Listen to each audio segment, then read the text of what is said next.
আজ কিন্তু চ্যাম্পিয়ন্স ট্রফিতে টিম ইন্ডিয়ার জন্য এটাই কিন্তু গ্রুপ স্টেজের একদম শেষ ম্যাচ, যেখানে কিন্তু সামনে মুখোমুখি হবে নিউজিল্যান্ড, যারা কিন্তু দুর্ধর্ষ ফর্মে রয়েছে চ্যাম্পিয়ন্স ট্রফির আগে থেকে। চ্যাম্পিয়ন্স ট্রফিতেও আইসিসি ইভেন্ট এলে এই নিউজিল্যান্ড টিমটার কী যেন হয়ে যায় ভাই, আলাদাই মানে সেই এদের পারফরমেন্স যেন দিনের পর দিন বেড়েই যায় আইসিসি টুর্নামেন্টে।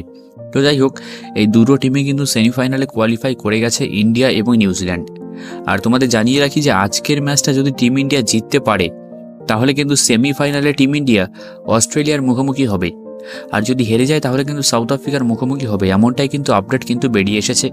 আর আজকের এই ভিডিওতে আমরা মেনলি যেটা নিয়ে কথা বলবো যে টিম ইন্ডিয়ার প্লেইং ইলেভেনটা তাহলে আজকের ম্যাচে কেমনটা হতে পারে, কারণ সামনেই কিন্তু সেমিফাইনাল। তো সেখানে অবশ্যই টিম ইন্ডিয়া আজকে তাদের প্লেইং ইলেভেন থেকে অন্তত প্রাইম কিছু প্লেয়ার মানে প্রধান কিছু প্লেয়ারকে রেস্ট অবশ্যই দেবে, যাতে তাদের কোনো চোট ফোট না লাগুক, তারা যাতে সেমিফাইনালের জন্য সম্পূর্ণ মানে অ্যাভেলেবেল থাকতে পারে।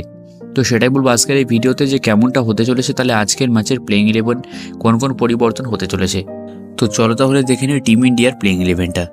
তো শুভমান গিল কিন্তু আজকের ম্যাচে ক্যাপ্টেন্সি করতে দেখতে পারবো তাকে। তো শুভমান গিল, KL রাহুল, বিরাট কোহলি, শ্রেয়াস আইয়ার, ঋষভ পান্ত, হার্দিক পান্ডিয়া, অক্ষর প্যাটেল, রবীন্দ্র জাডেজা, মোহাম্মদ শামি, কুলদীপ যাদব এবং হর্ষিত রানা। তো ঋষভ পান্তের কিন্তু কামব্যাক কিন্তু হতে চলেছে আজকের ম্যাচে, যেটা আমার মনে হয়। অন্যদিকে কিন্তু রোহিত শর্মাকে বাদ দেবে বিসিসিআই, বা বলতে পারো গৌতম গম্ভীর কিন্তু বাদ দেবে রোহিত শর্মাকে, এমনই কিন্তু একটা খবর ভেসে আসছিল। তো যাই হোক, অবশ্যই আজকের ম্যাচ থেকে কিন্তু প্রাইম প্লেয়ারদের বিশ্রাম দেওয়া হবে, এটা কিন্তু সম্পূর্ণ নিশ্চিত হয়ে গেছে, কারণ সামনেই রয়েছে সেমিফাইনাল, সেখানে কোনো কিন্তু চোটের প্রবণতা বিসিসিআই চায় না। তো যাই হোক, প্লেইং ইলেভেনটা তোমাদের কেমন লাগলো কমেন্টে জানিও। সঙ্গে আজকের ম্যাচে তোমাদের কিছু প্রেডিকশান কিন্তু ভিডিও নিচে কমেন্টে অবশ্যই করতে হবে, যে কোন প্লেয়ার সবথেকে বেশি রান করবে এবং কোন বোলার সবথেকে বেশি উইকেট নেবে, এবং মোস্ট ইম্পর্টেন্ট টিম ইন্ডিয়া এই ম্যাচটি জিততে পারবে কিনা।